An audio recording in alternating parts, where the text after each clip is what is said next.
we naturally do something very unique. The first thing we do is we don't want to see anybody. We don't want to go anywhere. We don't want to do anything. What we do is we disconnect from our external environment. And then we set our body down, and we're no longer interacting and moving. And when we set our body down, we're saying then that we want to be greater than our body. And we start going within, and we start working on selecting a new, possible future, which, by the way, already exists in the quantum field. And when the frontal lobe begins to think about what it wants, when we start to ask frontal lobe questions like, what would it be like to be healed? What would it be like for this condition to change? What do I want in my future? The frontal lobe is like a great symphony leader, and it has connections to all other parts of the brain. And when we're truly focused and we're truly paying attention, the frontal lobe begins to, like a great symphony leader, begins to select different networks of neurons that are connected to the things we've learned intellectually, knowledge, and experiences that we've had throughout our lives. And as it begins to call up these different neural networks, it begins to seamlessly piece them together to create a vision or a picture, an internal representation. And that's called intention. Now, this is where it gets tricky, because intention does nothing except begin to organize a new level of mind. But when you combine that clear intention with an elevated emotion, it's the combination of a clear intention and an elevated emotion that begins to move the brain and body out of the past and begin to change the brain and body to live in the future. Which means then you have to teach your body emotionally what that future is going to feel like before it's made manifest. That means then you don't wait for your wealth to show up to feel abundance. You don't wait for your success to feel empowerment. You don't wait for your healing to feel wholeness. You don't wait for your new relationship to feel love. You don't wait for the mystical moment to feel awe. You actually create the feeling along with the intention of wholeness, and that's what begins to create the healing. You actually create the emotion of abundance, and that's what begins to bring your wealth. You begin to teach your body emotionally what the moment of awe feels like, so the mystical moment is present. We begin to teach our body what empowerment feels like before our experience. And when we do this properly, what we're really doing is we're changing the brain and body on a biological level. The end result of that begins to organize events in our life that are equal to that state of being. So we don't pray to have our prayers answered.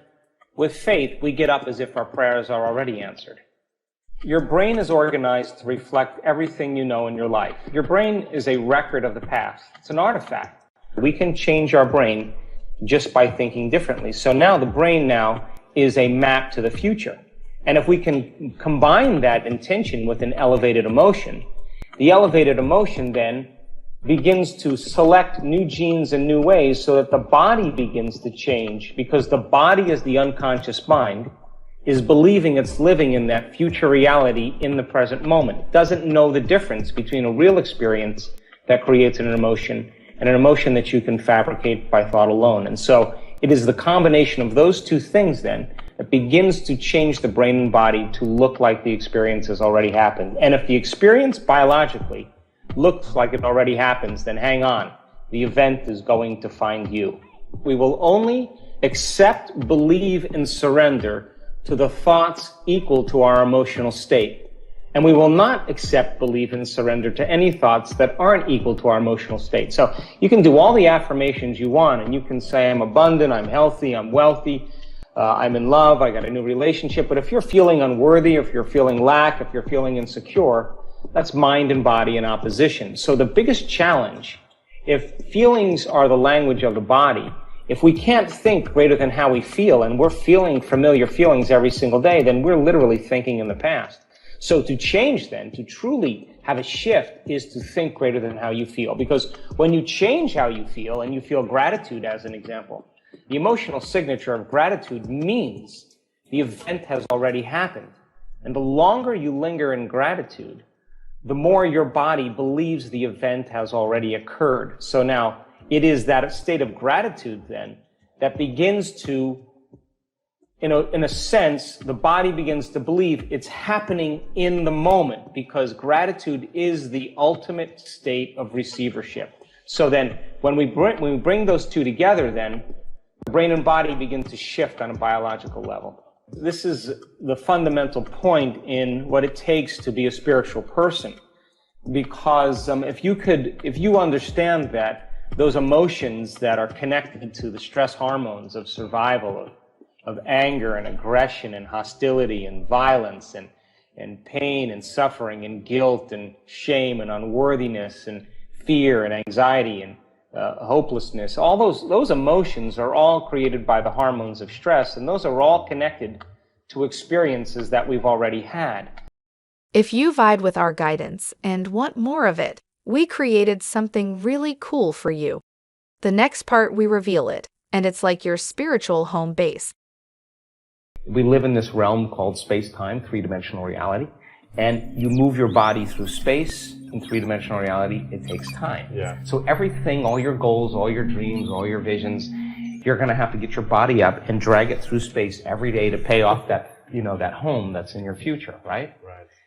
When you create from the field instead of from matter, when there's a vibrational match between your energy and some potential, and your thoughts and feelings are coherent, we have to lay down the very thing we used our whole life to get what we want for something greater to occur, right? And so that transcendental moment is something that we're working on demystifying. And you could be a gluten-free person, you could be a gluten-full person. You could drink wine, not drink wine. You could be rich, you could be poor, you could be any color, any shape, any size.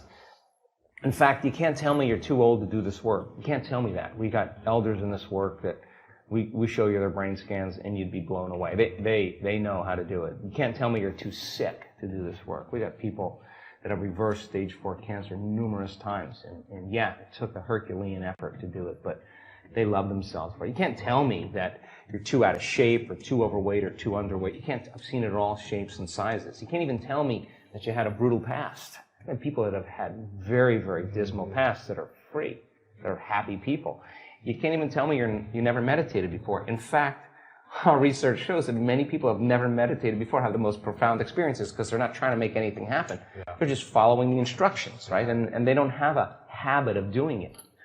So we don't want to exclude anybody in the process. We want to include everybody. So it turns out that our events tend to draw a good portion of men because of the science. We have a lot of children now, that are, teenagers that are coming, and people in their 20s. We have a great community of elders. We have, in our events, sometimes 63 different cultures coming to countries coming to our events, between 50 and 65. So we want to make it so inclusive that community becomes the side effect. Because with a community of like-minded, similar energy of people, everybody understands, they get one another. Communities tends to be the thing now that, in terms of our social media and the feedback we're getting, everybody wants more community because you get 1,000 people in an audience and their energy's synchronized. Now you're looking at something so much bigger. We're just going to measure this. I just talked to a researcher yesterday. We're going to measure 1,000 people when they reach that synchronized moment when we know that the entire social coherence in the room is orderly. Then if you're producing a ambient, coherent magnetic field in your heart and you're tuning into a thought or an intent, and you got 1,000 people doing that, and your energy is going to start interfering and commingling with the person's next to you.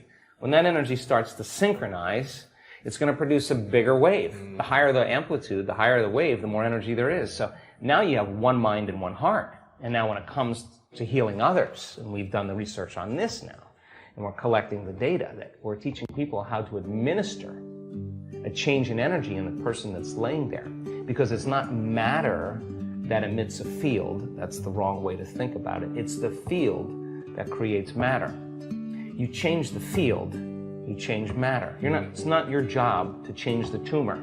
The tumor's the illusion. It's the pattern in the field that has to be changed. So once people start reversing this, then you start seeing the tumors disappearing. You start seeing blind people seeing, deaf people hearing. You start seeing people with Parkinson's disease switch on. You start seeing stage 4 cancer is reversing because now they're you're swimming upstream. You're going to the headwaters and making that change. So pushing the envelope and then seeing that in a community, when a community is synchronized towards the second half of a week-long event, I mean, as I said before we started the show, I'm more surprised than anybody when we witness some of these things. It's crazy.